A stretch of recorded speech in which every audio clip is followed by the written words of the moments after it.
오늘의 코인, 오늘은 일타님과 함께하는 시간입니다. 자꾸 월요일이 휴일이어서 너무 오랜만에 찾아뵙는 것 같아요. 일타님 한번 만나보도록 할게요. 일타님 반갑습니다. 안녕하세요. 일타입니다. 오늘 머리를 또 시원하게 또 밀고 오셨네요. 어떤 연유가 또 있으신 건가요? 또 이제 새로운 마음으로 네. 다시 또 잘 해보고자 이렇게 또 결심을 하고 머리를 밀게 되었습니다. 네, 훨씬 더 멋져지시고 또 훤칠해지신 것 같아서 일타님의 또 새로운 마음 여러분들 응원해 주시면 좋을 것 같고요. 자, 오늘도 우리 채굴 일타님 어렵게 모셨고요. 여러분들이 듣기 힘든 우리 채굴자의 관점에서의 암호화폐 이야기들 들어볼 예정입니다. 비트코인 시세가 그래도 19,000달러 선 위로 올라와주고 있는 게 이제는 거시경제의 영향을 덜 받게 되는 건 아닌가라는 희망 회로를 좀 돌리게 되는데요. 계속해서 관련 흐름들 체크해 보면 좋을 것 같고요. 오늘은 일타님께서 해시 리본에 관한 분석을 추가적으로 먼저 해주신다라고 들었어요. 혹시 어떤 내용들인지 바로 한번 들어볼까요? 바로 말씀드리도록 네. 하겠습니다. 지금 비트코인이 많이 떨어진 상태에서 이제 비트코인을 매수를 해야 될지 말아야 할지 고민하시는 분들이 상당히 많았습니다. 그래서 오늘은 초심자분들도 비트코인 장기 추세를 쉽게 파악할 수 있도록 도와주는 해시 리본 지표에 대해서 한번 알아보는 시간을 가져보고자 합니다. 우선 해시 리본 지표는 차트 플랫폼에서 지표 버튼을 누르고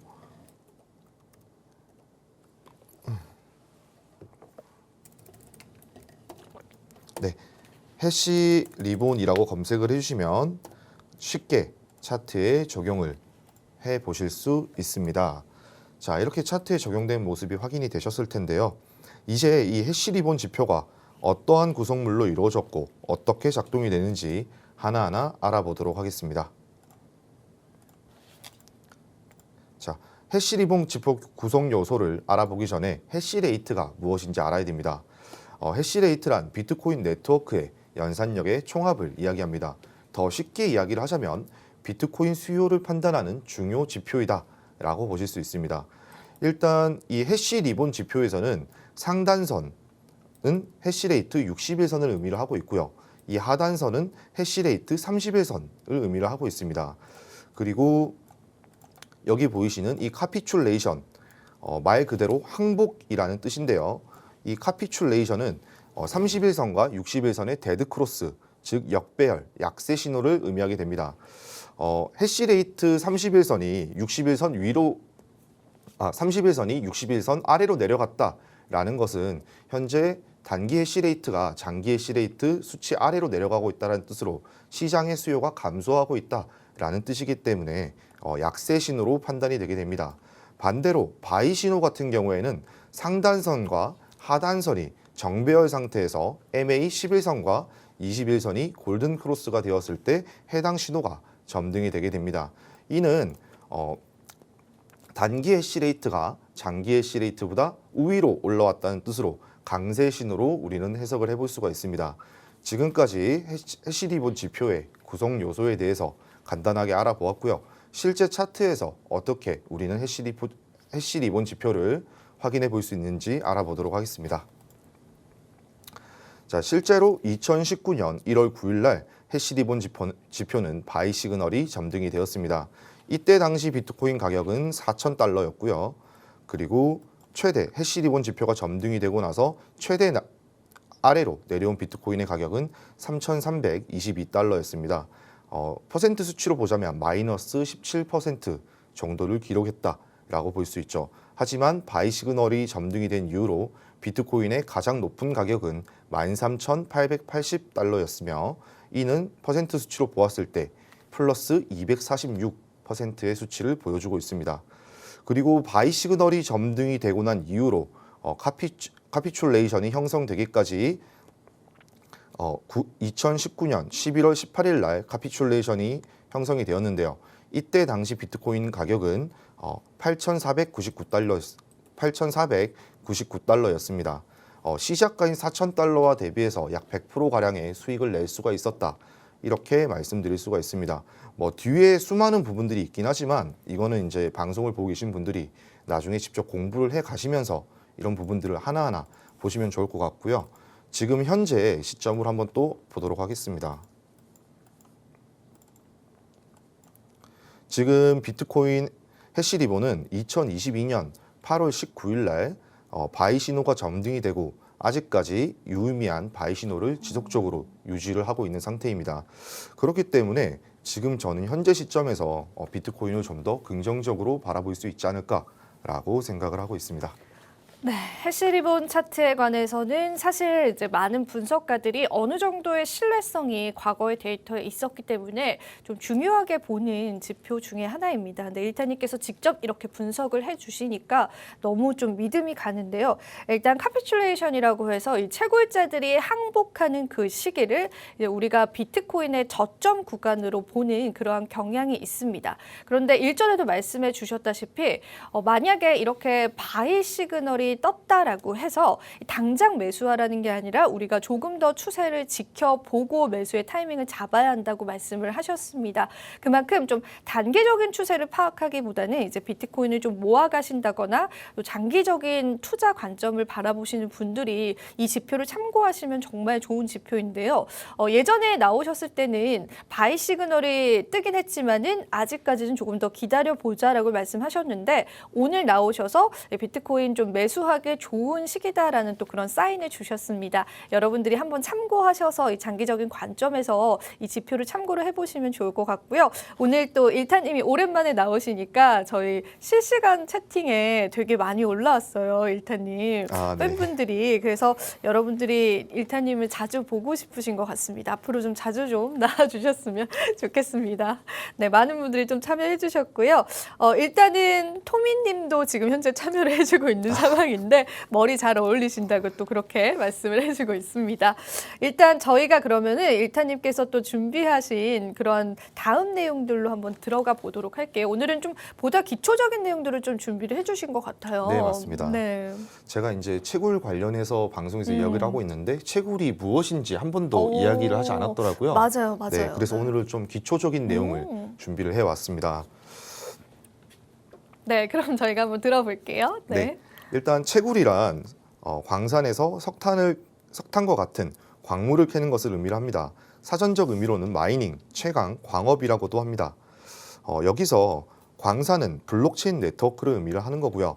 석탄이나 금, 다이아몬드는 코인과 같다라고 볼 수 있습니다. 그러면 광부는 코인 채굴자겠죠.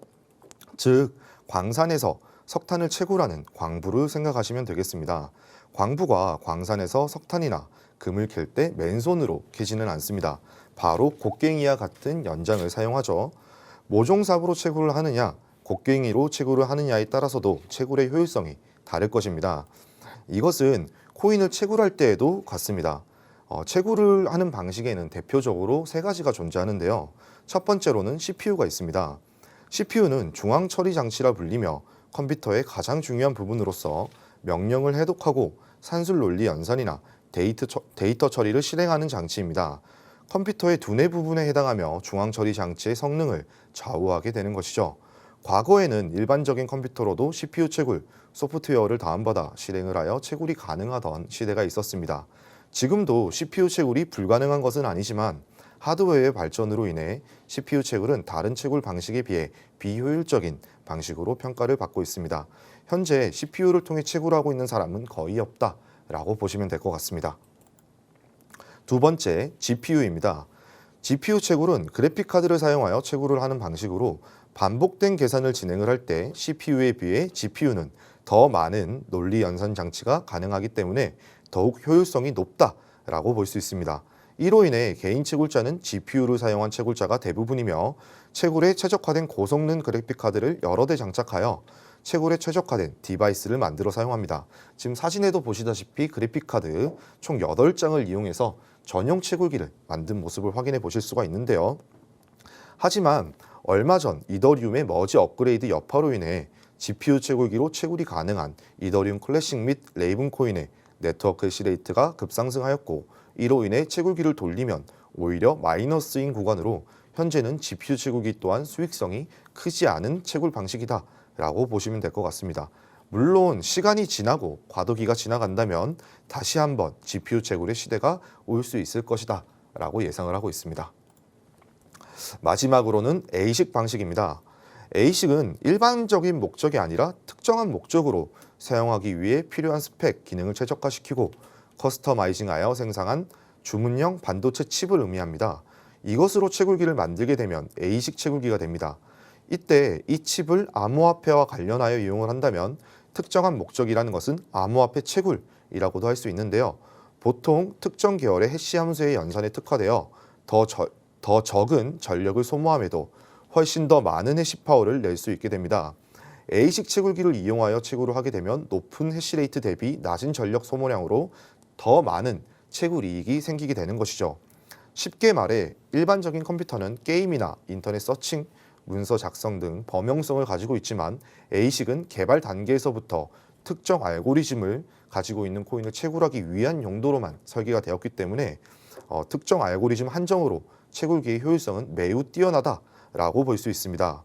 현재 A식 채굴기로 채굴 가능한 코인은 비트코인, 라이트코인, 도지코인, 카데나코인 등이 있지만 A식 채굴기는 GPU와 달리 현재도 채산성이 잘 나와주고 있기 때문에 현재 국내에서 채굴기를 가동하고자 하시는 분들은 대부분 A식 채굴기를 주목하고 있는 상황입니다. 하지만 A식 채굴기라고 해서 무조건 장점만 있는 것은 아닙니다. 현재 국내에서 A식을 전문적으로 수입을 하고 있는 곳이 없기에 개인이 직접 해외에서 구매를 하여 사용을 해야 되며 이로 인해 초기 진입 장벽이 상당히 높은 편입니다.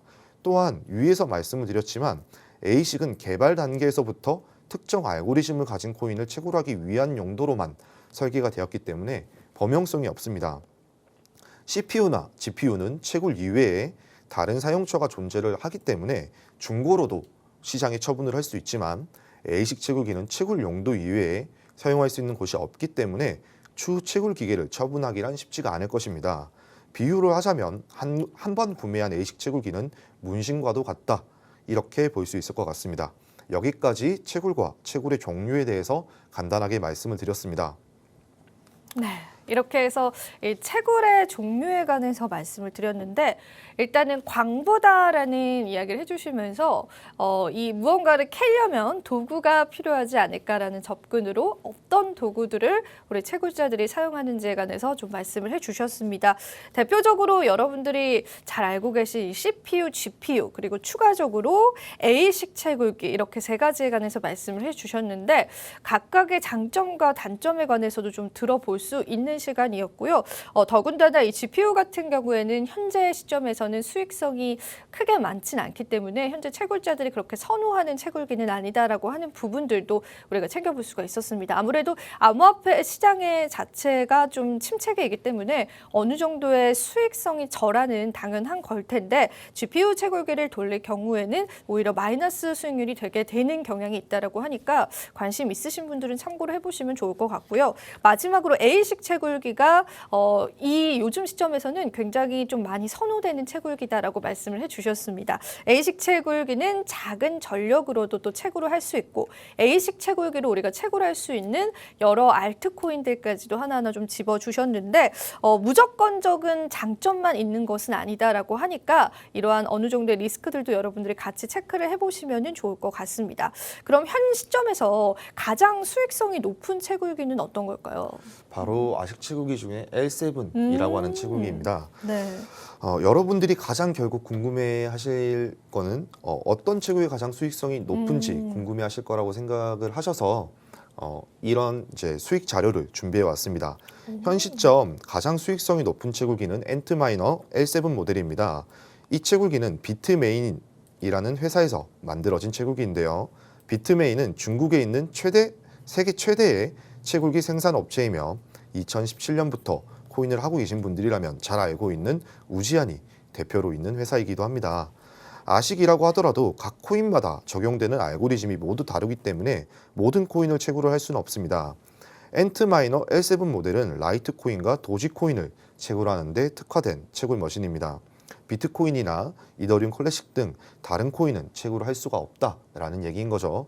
현재 나오는 L7 같은 경우에는 9,500 해시레이트를 가지고 있으며 한 달 예상 채굴 수익은 라이트코인은 4.3개, 도지코인은 12,000개 정도 채굴을 할 수 있다라고 예상이 되고 있습니다. 1호 원화로 환산을 한다라고 하면 136만 원 정도 되는 수익이 나오고 있고요. 이 채굴기의 소비 전력은 3,450W입니다. 월 전기료로 계산을 한다라고 하면 34만 원 정도 되는 전기료가 나온다라고 볼 수 있는데요. 이 예상 채굴 수익에서 전기료를 차감을 해야지만 예상 월 순수익을 알아볼 수가 있습니다. 현재 이 엔트마이너 L7 모델은 한 달 예상 순수익이 약 100만 원 정도 된다라고 보시면 될 것 같습니다. 그런데 제가 이제 밑에는 이 L7 이전 모델인 L3 플러스 모델 또한 이렇게 표기를 해 두었습니다. 이 L3 플러스 모델은 예상 수익이 마이너스가 나고 있죠. 이게 왜 그러냐면 이 아식 채굴기 같은 경우에는 신형 모델이 나오게 된다라고 하면 구형 모델들은 도태가 되는 경우가 상당히 흔합니다. 그렇기 때문에 이 L7이란 모델을 구매를 해서 채굴을 해야 되겠다라고 마음을 먹어도 추후에 뭐 L라인이라든지 새로운 신형 모델이 나오게 되면 도태가 될 수 있다라는 것을 이런 리스크들을 충분히 인지를 하시고 채굴 시장에 들어와야 된다라고 생각을 하고 있습니다. 네, 이렇게 해서 채굴기의 수익성까지도 우리가 알기 쉽게 한번 표로 만나볼 수 있는 시간이었는데 일단 현재 L7의 채굴 수익률에 관해서 또 말씀을 해주셨는데 만약에 새로운 채굴기가 도입될 경우에 어느 정도 채굴 생산성이 좀 떨어질 수 있는 리스크들은 여러분들이 늘 염두를 해보시면 좋을 것 같습니다. 오늘 일타님과 정말 좋은 내용 함께 했습니다. 오늘 저희가 준비한 소식은 여기까지이고요. 마지막으로 본 방송에서 제공하는 정보는 투자 판단에 대한 조언일 뿐 가치 판단과 상승 하락을 보장하고 있지는 않다는 점 다시 한번 유의 부탁드리고요. 저와 일타님은 다음 주 월요일에 다시 찾아뵙도록 할게요. 오늘도 시청해주신 여러분 고맙습니다.